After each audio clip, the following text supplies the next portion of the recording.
Ha pasado mucho tiempo ya desde la última vez que leímos 1 Corintios 7 juntos, más de un mes en realidad, es mucho tiempo. Así que vamos a tener que hacer un breve repaso, no tan breve, antes de poder seguir con la lectura. Pero vamos a leer 1 Corintios capítulo 7, versículos, miren, vamos a leer bastante, versículos 1 al 11, teniendo todavía en mente Génesis capítulo 2 que leyó Arsenio al principio. Entonces 1 Corintios 7, 1 al 11, voy a leer una versión distinta a la que tiene la mayoría, pero dice lo mismo. Y dice así: paso ahora a los asuntos que me plantearon por escrito. Es mejor no tener relaciones sexuales. Pero en vista de tanta inmoralidad, cada hombre debe tener su propia esposa y cada mujer su propio esposo. El hombre debe cumplir su deber conyugal con su esposa e igualmente la mujer con su esposo. La mujer ya no tiene derecho sobre su propio cuerpo sino su esposo. Tampoco el hombre tiene derecho sobre su propio cuerpo sino su esposa. No se nieguen el uno al otro, a no ser de común acuerdo y solo por un tiempo para dedicarse a la oración. No tarden en volver a unirse nuevamente, de lo contrario pueden caer en tentación de Satanás por falta de dominio propio. Ahora bien, esto lo digo como una concesión y no como una orden. En realidad, preferiría que todos fueran como yo, dice el apóstol Pablo, ¿no? No obstante, cada uno tiene de Dios su propio don. Este posee uno, aquel otro. A los solteros y a las viudas les digo que sería mejor que se quedaran como yo. Pero si no pueden dominarse, que se casen, porque es preferible casarse que quemarse de pasión. A los casados les doy la siguiente orden, no yo, sino el Señor, que la mujer no se separe de su esposo. Sin embargo, si se separa, que no se vuelva a casar, de lo contrario, que se reconcilie con su esposo, asimismo que el hombre no se divorcie de su esposa. Y luego vamos a dejar el resto para otras oportunidades. Entonces, como les decía que había pasado ya un buen tiempo desde que habíamos leído los versículos 1 al 7, vamos a hacer un breve repaso de cosas que son importantes recordar. Se acordarán, espero que se acuerden, que habíamos dicho que aquí hay una situación puntual que estaba atravesando la iglesia de Corintios, y que el apóstol Pablo se dispone a responder a esa situación puntual que vivía la iglesia. Y de ahí yo les había dicho que una buena lección que aprendo, por lo menos yo en lo personal, es esta capacidad del apóstol Pablo, que en realidad es una capacidad de todos los apóstoles al escribir las epístolas, y es que escuchan las situaciones y las necesidades de una congregación, de una comunidad local, y responden a esas necesidades. Entonces, contra el mito de que alguna gente cree que la Biblia está escrita por gente encerrada en un convento que no tenía ningún contacto con la vida cotidiana. Sin embargo, no es así. Todos los autores bíblicos están respondiendo a una situación específica que atraviesa una comunidad puntual. Y lo que estaba pasando aquí en la iglesia de Corinto, y a lo cual Pablo se dispone a responder, es que los corintios, la ciudad de Corintio, que ahora se convertían al cristianismo, proponían que la soltería y la castidad eran moralmente superiores. Le escriben al apóstol Pablo una carta que nosotros no tenemos, preguntándole o planteándole este asunto, a ver qué opina él, y eso es lo que Pablo responde. ¿De dónde venían estas ideas? Habíamos mencionado que posiblemente una de las razones era el gnosticismo, que no sabemos mucho del gnosticismo del primer siglo por varias razones, pero algunas de las cosas que ellos creerían es que el cuerpo era malo y el espíritu era bueno, entonces veían las relaciones íntimas como pecado, y eso era lo que estaba presionando a algunos matrimonios. La otra causa posible es que, si ustedes se acuerdan, los primeros capítulos de 1 Corintios, los corintios tenían cierta preferencia por alguno de sus líderes. ¿Se acuerdan? Hay un capítulo entero dedicado en el que Pablo está retando a los corintios, porque ellos decían, yo soy de Pablo, yo soy de Apolo, yo soy de Pedro, yo soy de Cristo, decían otros, ¿no? Y en esta preferencia, aparentemente había una discusión entre aquellos que seguían a Pedro, y que tenemos una instrucción después en 1 Corintios capítulo 10, donde Pablo dice, Pedro viaja con su esposa, sus viajes apostólicos, viaja con su esposa, pero Pablo suponemos que era soltero. Así que los partidarios de Pablo decían, no, es mejor ser soltero como el apóstol Pablo. Los partidarios de Pedro decían, no, es mejor casarse como el apóstol Pedro. Y eso generaría también discusiones en la iglesia. Así que ahí estaba planteado el problema, la tensión estaba en que algunos decían, mejor estar soltero, no casarse, no tener relaciones, y otros decían, sí, bueno, es necesario, es importante y es válido. Entonces las respuestas que leímos en los primeros 7 versículos apuntaban a que el matrimonio es bueno, lo leímos al principio en Génesis capítulo 2, pero el matrimonio no la boda, el matrimonio es algo bueno. Y todo lo que implica el matrimonio. ¿Y qué cosas implica el matrimonio? Tener hijos, tener proyectos, tener intimidad. Por lo tanto, todo lo que tiene relación, todo lo involucrado con el matrimonio es algo bueno. El matrimonio y todo lo que le pertenece es un don de Dios para el hombre. Es una dádiva del Señor.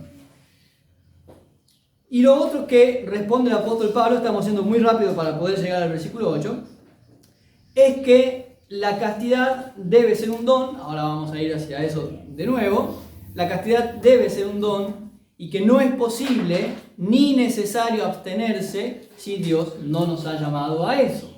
Yo voy a repetir esa parte. No es posible ni necesario abstenerse si Dios no nos ha llamado a vivir de esa manera. Entonces, en ese curso de respuestas que el apóstol Pablo está dando, y vuelvo a recordar, no está el apóstol respondiendo o planteando argumentos generales acerca del matrimonio, sino que está respondiendo a una pregunta que le hicieron a él. Le escribieron una carta diciéndole, esta es nuestra idea, o hay algunos que tienen esta idea. ¿Qué pensás, o qué pensás, no sé cómo le dirían, al respecto? Y Pablo entonces está respondiendo eso. Lo que vamos a ver a continuación, en los versículos 8 al 11, son 3 grupos dentro de la iglesia de los Corintios, 3 grupos específicos, con 3 situaciones puntuales y 3 dudas propias de cada grupo. Si quieren anotar o si tienen la costumbre de marcar sus Biblias, les repito, 3 grupos dentro de la iglesia, con 3, cada uno con su situación específica y cada uno con sus dudas específicas. Los primeros 2 grupos están en el versículo 8. Son los solteros y las viudas, que estaba cada uno en su situación, pero que compartían algunas dudas. ¿Y cuáles eran esos problemas que estaban atravesando los solteros y las viudas? Es que este otro grupo de la iglesia de los Corintios, es increíble que estemos hablando de que en una iglesia había... Recordemos, la iglesia del Nuevo Testamento no es una congregación, es la iglesia de la ciudad, ¿no? Eso siempre está claro en las epístolas. Es increíble que dentro de la iglesia hubiese un grupo que estaba presionando a otro a vivir de cierta manera. Es increíble, es más increíble que eso siga pasando. Entonces, los partidarios de la castidad, por llamarlo de alguna forma, aquí voy a volver a recordar que habíamos mencionado que acá no se trata del mismo grupo al que el apóstol Pablo confronta en 1 Timoteo capítulo 4, cuando dice que en los últimos tiempos habrá hombres que prohibirán casarse. Ahí está hablando de falsos maestros. Acá no es el mismo grupo, son otros. Pero los partidarios de la castidad y de la abstinencia estaban presionando a los solteros y a las viudas para que no se casaran. Entonces, estos 2 grupos, cada uno con su situación particular, los solteros y las viudas, sentían confusión, porque eso es lo que suele pasar cuando tenemos este tipo de actitudes. Cuando presionamos con cosas de las que no estamos muy seguros, genera confusión. Entonces, ¿qué se preguntaban los solteros? Por ejemplo, ¿está bien casarse? ¿Está bien permanecer soltero? ¿Está mal querer formar una familia? ¿Está mal no querer formarla? Las viudas se planteaban las mismas dudas, solo que en un contexto un poco distinto a los solteros. Entonces el apóstol Pablo, el Señor a través del apóstol Pablo, por supuesto, introduce acá un concepto que es fundamental. Versículo 9. Vamos a leer versículo 8 y 9 para que entremos en contexto. Les digo pues, a los solteros y a las viudas que están teniendo este tipo de dudas. ¿Nos tenemos que casar? No, me caso, me quedo soltero. Qué bueno les fuera quedarse como yo. Pero, si no tienen don de continencia, cásense. Ese pero, y lo que le sigue, es una bisagra en el argumento del apóstol Pablo. Y es un concepto fundamental. Si no tienen el don, que se casen. Esa es la cuestión. Cuando Dios nos llama a algo, nos equipa con dones. Los dones no son solamente habilidades, esto es mucho más que eso, para cumplir con ese llamado. Entonces, si el Señor nos llamó a un ministerio X, nos va a equipar con los dones necesarios para cumplir con ese ministerio. Si el Señor me llama a ser papá, es su llamado, que yo sea papá, me va a equipar con lo necesario para que yo sea papá. Y siguiendo esa línea, en la misma epístola en la que después el apóstol Pablo va a hablar de los dones, introduce esta idea. Si no tienen el don de continencia, si el Señor no lo ha llamado a la soltería, que se case. Y entonces acá aparece un versículo que ya les había comentado la vez pasada, un versículo que suele usarse para decir otra cosa, el versículo 9, pues mejor es casarse que estarse quemando.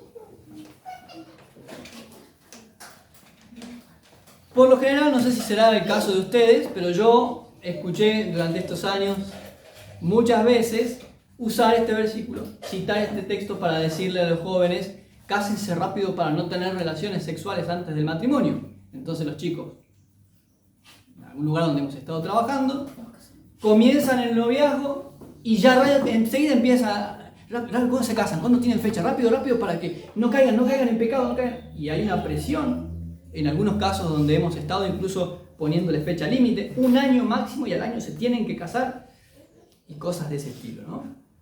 ¿Por qué? Bueno, porque dice 1 Corintios 7:9 que mejor es casarse que estarse quemando. Sin embargo, no es eso lo que está diciendo este texto, por 1000 razones, pero solamente vamos a citar 2. En primer lugar, porque el contexto inmediato, lo que está hablando inmediatamente es acerca del don para llevar un estilo de vida X. Y en segundo lugar, bueno, ya vamos a ir a eso. Lo que está diciendo el apóstol, o el Señor a través del apóstol Pablo en este texto es, si venimos leyendo desde el versículo 1 y ligamos esto a lo anterior, es bueno, les dice, que ustedes permanezcan solteros. Más adelante él va a explicar por qué él considera que es mejor o que es bueno permanecer solteros. Pero, si Dios no los ha llamado a esto, entonces ustedes no tienen el don para vivir de esa manera. E intentar llevar un estilo de vida para el cual Dios no me ha llamado es una llama que inflama. Esa es la traducción literal de estarse quemando. Es una llama que está dentro y que está inflamando, está consumiendo. ¿Qué es lo que consume? ¿El deseo sexual? No. Lo que consume es la pretensión de llevar un estilo de vida para el cual Dios no me ha llamado. Y eso podría aplicar a cualquier otra cosa a la que yo no haya sido llamado y esté tratando de vivir. Por ejemplo, es una flama que consume, es una llama que consume no ser cristiano y pretender tener un estilo de vida cristiano. Porque conocemos esto, ya la mayoría de nosotros, el cristianismo, cuando no está, lo charlamos anoche con los jóvenes, cuando no está el deseo de honrar a Cristo y de vivir de cierta manera, el cristianismo se convierte en una carga muy pesada para llevar, con altísimos estándares morales, y entonces la persona que quiere comportarse como cristiano, pero en realidad no lo es, sufre ese intento de ser cristiano, o de lucir como si lo fuera. Y esa es la idea que está de fondo aquí. Si el Señor no te ha llamado a eso, te consume el pretender llevar un estilo de vida para el cual Dios no te ha llamado, por cuestiones obvias, porque no estás equipado con los dones necesarios para eso. Otro ejemplo, aquellos que pretenden el liderazgo de la iglesia, un pastorado, por ejemplo, o cualquier otro liderazgo, y Dios no los ha llamado. Yo he conocido gente que anhela el pastorado por 1000 razones.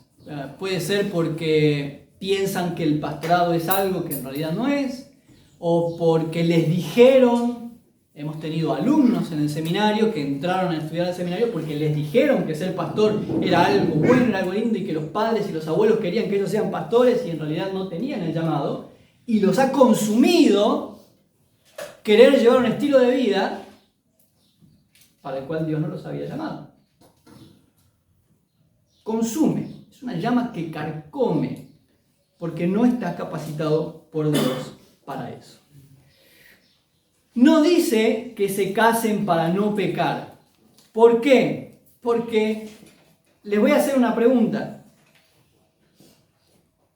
¿Ustedes recuerdan otros pasajes en que la Biblia enseñe que la solución para la inmoralidad es el matrimonio?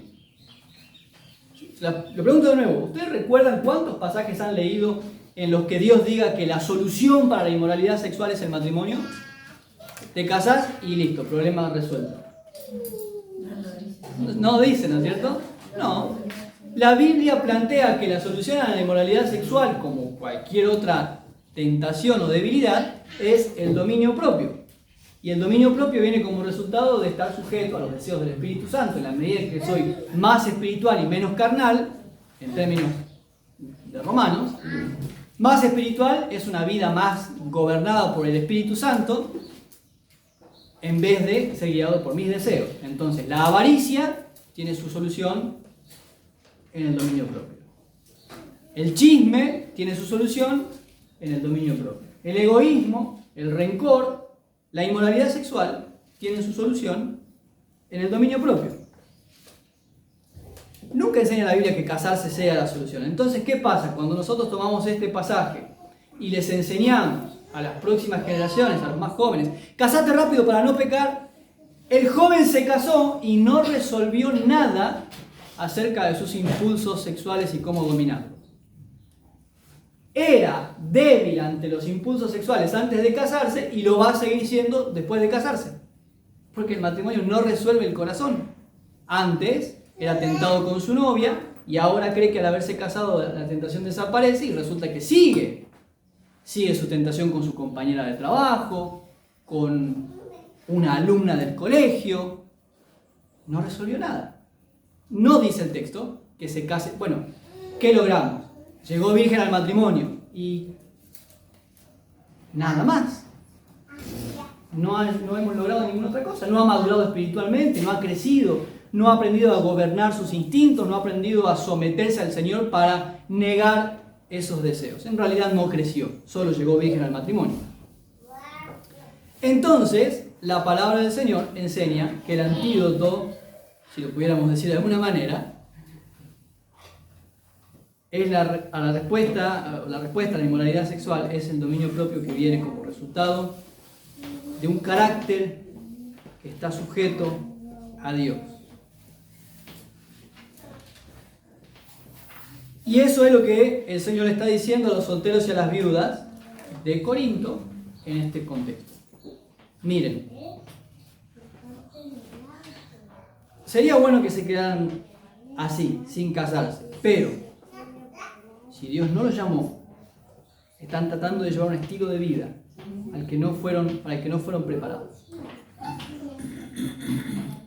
El tercer grupo en realidad está en el versículo 10.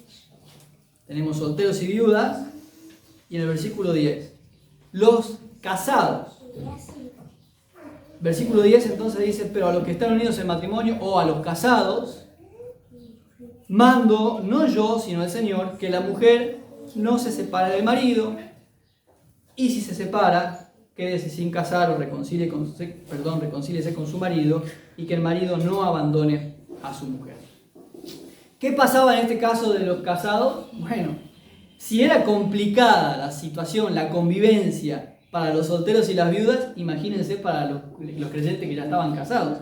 Porque estos grupos partidarios, o este grupo partidario de la castidad y de la abstinencia, también estaba presionando a los casados y les estaba diciendo, no está bien que estés casado, no está bien, ya lo habíamos mencionado en los versículos anteriores, no está bien que tengas relaciones íntimas, eso es pecado. Y entonces dentro del matrimonio, algunos creyentes o algunas creyentes se estaban negando a su cónyuge porque esta influencia de los partidarios de la castidad los estaba llevando, les estaba presionando para eso.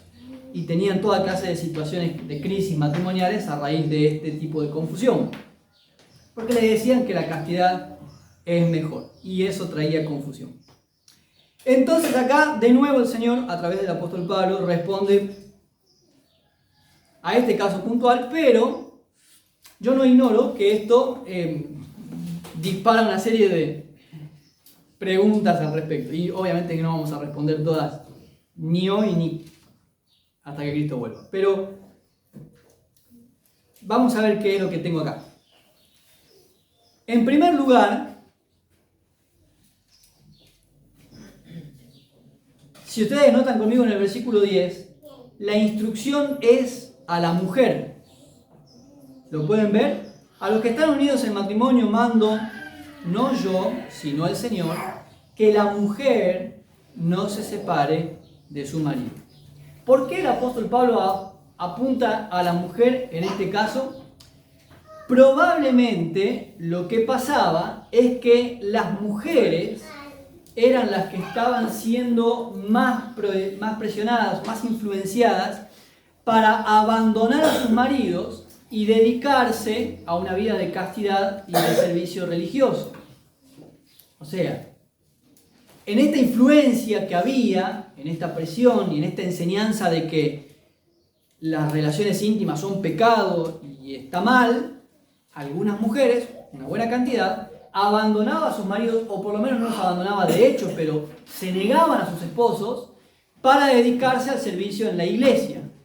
Dejaban a sus maridos y se dedicaban, o les decían que tenían que dejar a sus maridos para dedicarse a la iglesia. O no les permitían servir en la iglesia si estaban con un hombre o si tenían relaciones con ese hombre. Entonces, creemos que las mujeres eran las que estaban más preocupadas o las que estaban tomando las mayores decisiones de dejar a sus esposos para llevar una vida de abstinencia. Por eso es que apunta aquí a la mujer, que la mujer no se separe del marido. Luego aparece una expresión que es bastante curiosa en el versículo 10. A los que están unidos en matrimonio mando no yo, sino el Señor. Y después, en el versículo que sigue, la frase se va a invertir. Pero no yo, sino el Señor. ¿A qué se refiere acá el apóstol Pablo con esta respuesta? Cuando le están planteando a él, le preguntan, esto es lo que estamos escuchando, esto es lo que nos están diciendo, ¿qué pensás? ¿Cuál es tu opinión? ¿Cuál es su opinión al respecto? El apóstol Pablo le dice, no tengo que interpretar, no tengo ninguna nueva orden que darles, porque de esto ya habló Jesús. Esto les mando, no yo, sino el Señor. Cuando estuvo en su ministerio terrenal, él ya planteó esto porque ya le habían preguntado acerca de esto, acerca del divorcio, de la separación. Lo curioso aquí es que la cita que sigue es una cita inexacta por parte del mismo apóstol Pablo. Mando no yo, sino el Señor, insisto, Jesús ya habló de esto, ya se lo preguntaron y él ya respondió, y lo que sigue es que la mujer no se separe del marido, y si se separa, quédese sin casar. Y esa no es exactamente la cita de las palabras de Jesús. Así que acá hay dos opciones. La primera, muy poco probable, es que Pablo tenía información errada o errática y que le había llegado la información mal. Es muy raro porque en otros textos Pablo cita bien a Jesús y además porque suponemos que las fuentes de Pablo fueron lo suficientemente confiables para transmitirle las enseñanzas tal como las habían recibido. La segunda opción es la más probable y es que en primer lugar, o de fondo, el apóstol Pablo utiliza el mismo principio, pero lo aplica a la situación puntual de esta comunidad. Primero, cuando a Jesús le preguntaron acerca del divorcio, Jesús puso el foco, puso el énfasis en el hombre. Que el hombre no se separe de su mujer. Y aquí el apóstol Pablo pone el énfasis en la mujer. Que la mujer no abandone a su marido. ¿Por qué? En primer lugar, porque el contexto social de Jesús y de Pablo era diferente. En el caso de los contemporáneos de Jesús, la mujer no podía solicitar el divorcio. Así que si el hombre no se lo daba, ella no se podía separar. Al mismo tiempo, si el hombre le daba el divorcio, una carta de repudio, la mujer no podía negarse, ni pedir la pensión familiar, ni nada por el estilo, quedaba totalmente desamparada. Así que el contexto social de Pablo y de Jesús no era idéntico. Y en segundo lugar, el contexto de la pregunta tampoco es el mismo. Porque a Jesús le están planteando la pregunta los judíos, que además las dos ocasiones, por lo menos creemos que fueron dos ocasiones en que se la plantean, viene con trampa, y a Pablo le están planteando la pregunta, aparentemente, las mujeres de la congregación de Corinto. En segundo lugar, la cita es inexacta porque el apóstol Pablo omite la cláusula de la fornicación. Yo calculo que todos los que estamos acá hemos leído en alguna oportunidad acerca de lo que dijo Jesús acerca del adulterio, y recordarán, creo, que el Señor Jesús dice, palabras más, palabras menos, depende de la versión, depende del Evangelio, pero el que se divorcia de su mujer, a no ser por causa de fornicación, el que se casa con esa mujer comete adulterio. Y esa parte no está aquí. Yo no quiero ir a los Evangelios, quiero quedarme acá. Pero lo cierto es que el apóstol Pablo aquí no está hablando de esa cláusula del adulterio o de la fornicación que son sinónimos. ¿Por qué causa? ¿Por qué razón Pablo ignora a propósito ese punto? En primer lugar, porque no es la razón por la que esta gente se está queriendo separar.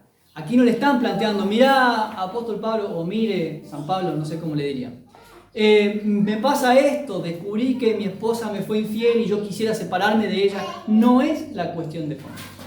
Aquí hay otro asunto, y es que les están diciendo que estar solteros es mejor que estar casados. En segundo lugar, porque de tantas cosas que hemos leído mal durante años y que hemos predicado mal durante años, algunas no son importantes, otras sí. Y esta es una de esas cosas importantes en las que le hacemos decir a la Biblia cosas que la Biblia no dice. Y acá nos encontramos en un momento en el que, por supuesto, estamos avanzando hacia el ideal de Dios. Por eso le pedía a José luego le pidió a Arsenio, que leyéramos el capítulo 2 de Génesis al principio, podríamos haber leído el capítulo 1 también, para volver a recordar cuál es el ideal de Dios. El ideal de Dios. ¿Saben lo que es ideal, no? Es eso como Dios lo planeó al principio y así debería ser. Entonces no vamos a ir a los evangelios porque no tenemos el tiempo acá, ni tampoco es el tema principal. Pero como yo sé que ustedes han leído esto muchas veces, vamos a hacer un repaso mental nada más. Si ustedes se acuerdan, en una de las ocasiones en las que se acercan a Jesús y le plantean acerca del divorcio, le preguntan, ¿por qué Moisés mandó el divorcio? ¿Se acuerdan cuál fue la respuesta de Jesús? Sí. ¿Y después? Dios mandó, no lo separaron. A ver, sí. No sé si todos están escuchando, pero sí, está bien, es correcto. Eso es Marcos. A ver, la respuesta de Jesús. ¿Por qué? Cuando le preguntan, ¿por qué Moisés mandó el divorcio? ¿Qué respondió Jesús? Por la incredulidad, por el pecado. Por el pecado. Sí, todas son correctas, sí, muy bien. E inmediatamente dice otra cosa. Inmediatamente dice otra cosa. Está todo bien, la dureza del corazón, el pecado, la incredulidad, sí. Lo que sigue, qué increíble, lo que sigue es, pero al principio no fue así. Nunca debemos perder ese detalle de vista. Hay un error en el planteo que le están haciendo a Jesús porque Moisés no mandó el divorcio. Moisés les permitió el divorcio. Y no es lo mismo. No hay un mandamiento, no hay un plan de Dios, no hay un divorcio bueno que Dios quiere o que Dios permite. Lo que pasa es que esta gente era tan obstinada, tan dura, que Dios reguló el divorcio para que la mujer no quedara desamparada en una comunidad donde no tenía ninguna posibilidad. Algo parecido pasa con la ley del talión. ¿Saben cuál es la ley del talión? Diente por diente y ojo por ojo. Exacto.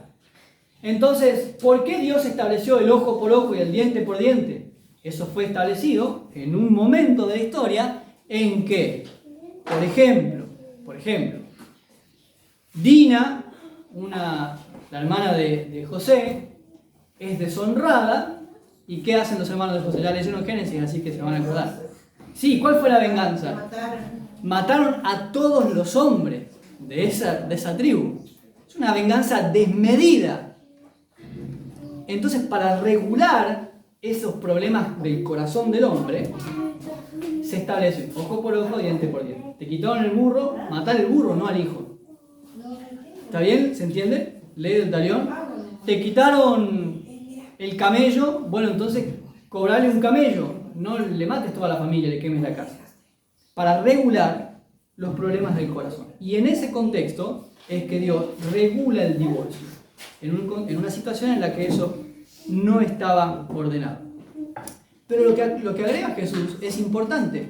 Dice, a causa de la dureza de su corazón, Dios tuvo que regular el divorcio. Pero, al principio no fue así.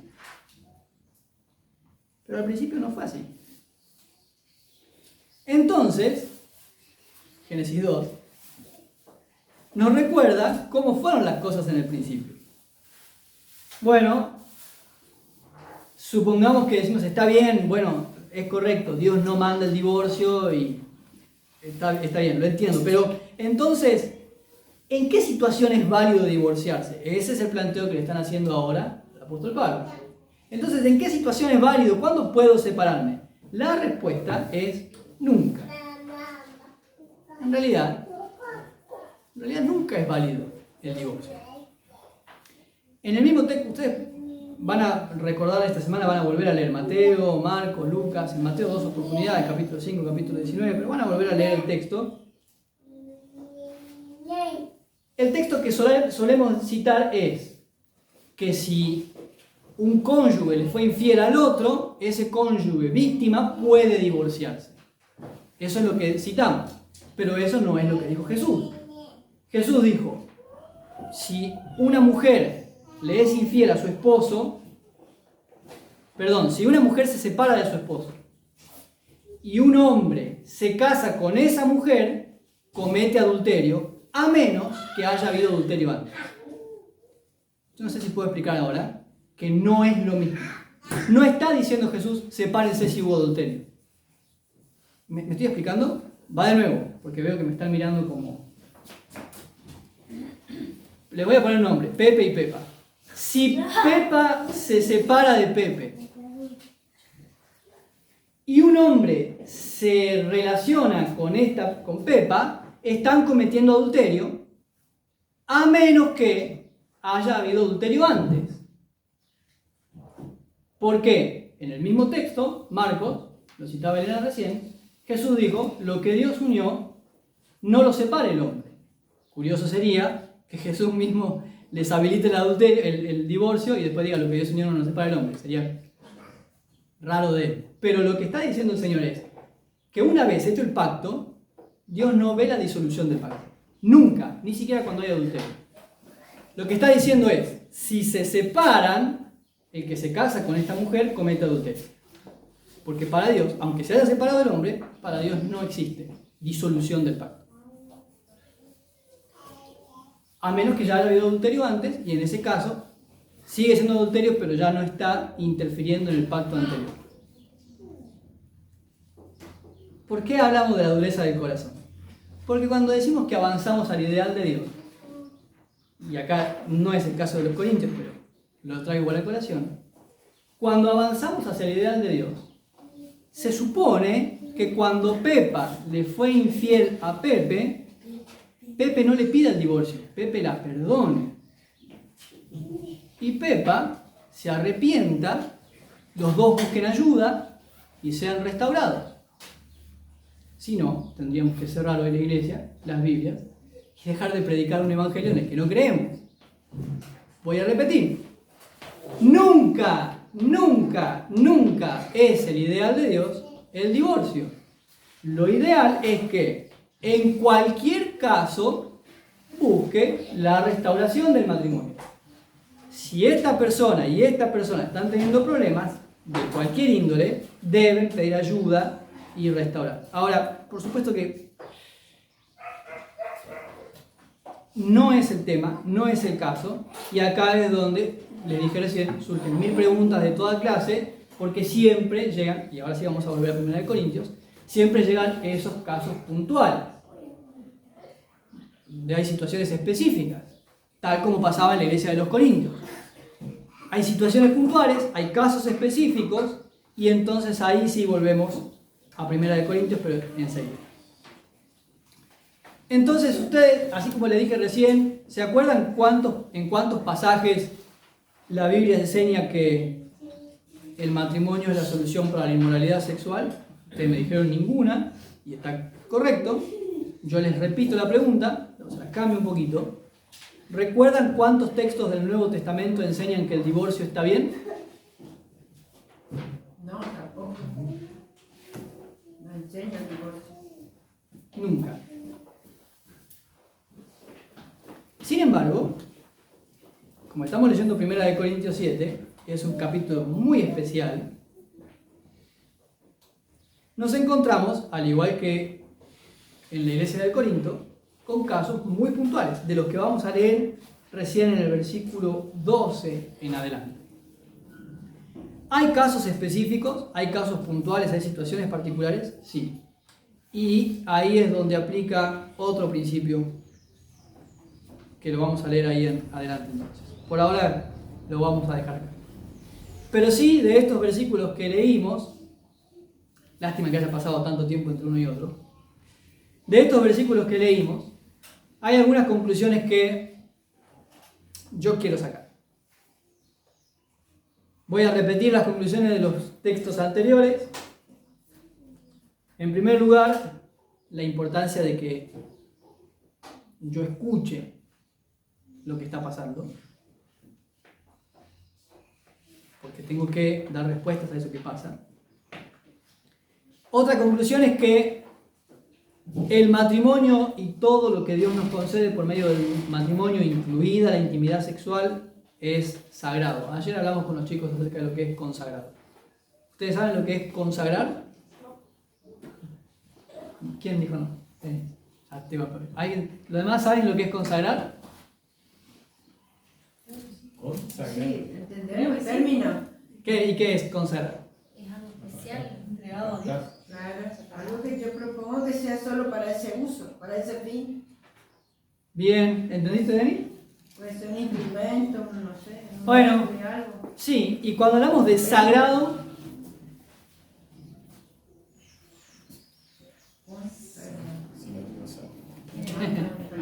Dios. Más comprometido. sagrado es eso que Dios aparta para sí mismo. ¿No? Entonces, No se toca. sí, algo así.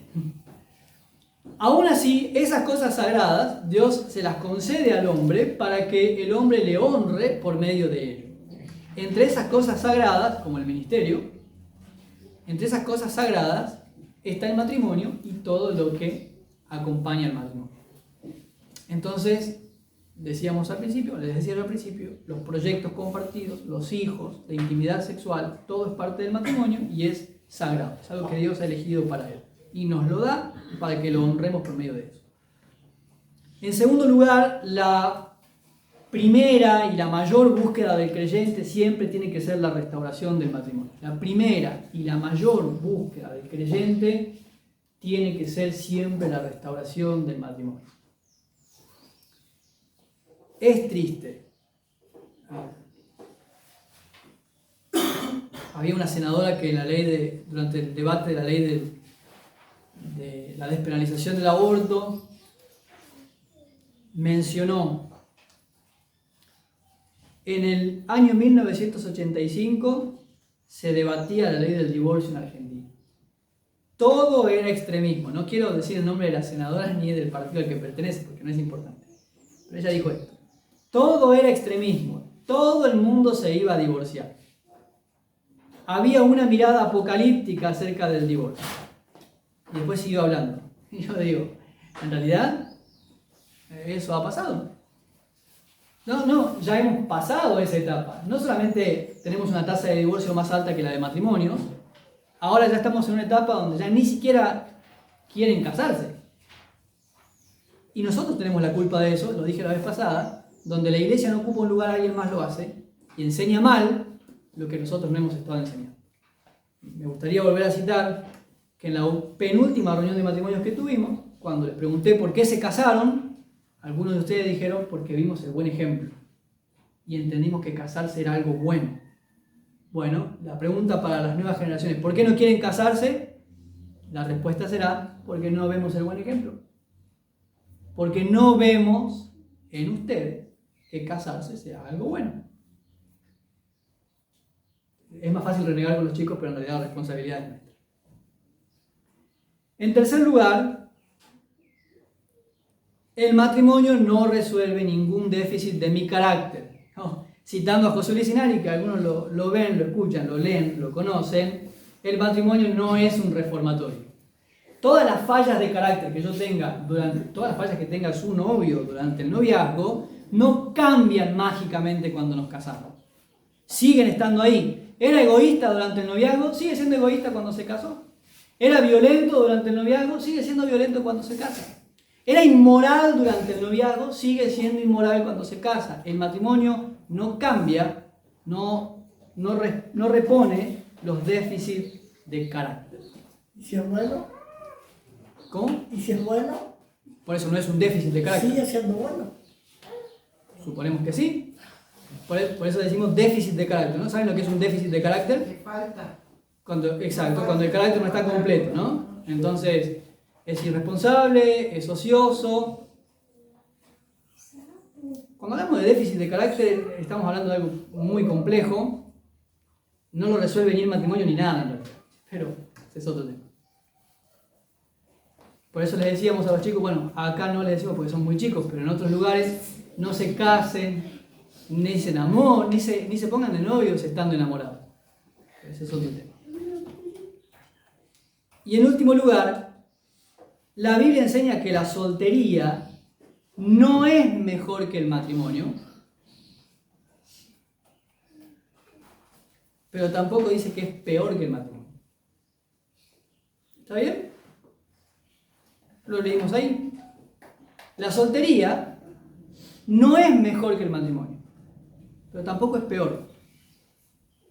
Depende a qué esté llamado. Y sí, una de nuestras fallas como iglesia históricamente ha sido predicar que matrimonio, que casarse es mejor que estar soltero. Pero eso no es algo que la Biblia enseña. Eso depende del llamado. De nuevo, entonces, tenemos matrimonios que se han conformado porque les dijimos que tenían que casarse, pero había personas que no tenían un llamado para formar una familia, que su llamado era permanecer solteros, y los obligamos, directa o indirectamente, a casarse. Entonces, insisto sobre esta última parte, la Biblia no dice que casarse sea mejor que estar soltero, ni dice que estar soltero sea mejor que estar casado. Dice que todos tenemos un llamado de parte del Señor y que deberíamos vivir de acuerdo con ese llamado de parte del Señor. Entonces, si alguna vez vemos a uno de nuestros jóvenes que llega a los 20, 22, 25, 30 años y no consigue novia, en vez de empezar a tirarle indirecta y decirle ya está en edad de merecer mi hijo, no, probablemente Dios lo haya llamado a la soltería y hay que acompañarlo en eso, hay que alabar al Señor por eso. No tenemos ministerios para solteros. Se dieron cuenta que las iglesias tenemos ministerios de matrimonios, ministerio para niños, para ancianos, y no tenemos ministerios para solteros. Porque ni siquiera hemos considerado que la soltería sea un estilo de vida válido. De nuevo, entonces, tengo dos cosas. Tengo que escuchar lo que está pasando y, como ya hemos dicho en otras oportunidades, tengo que leer la Biblia por lo que dice, no por lo que creo que dice, por lo que me gustaría que diga.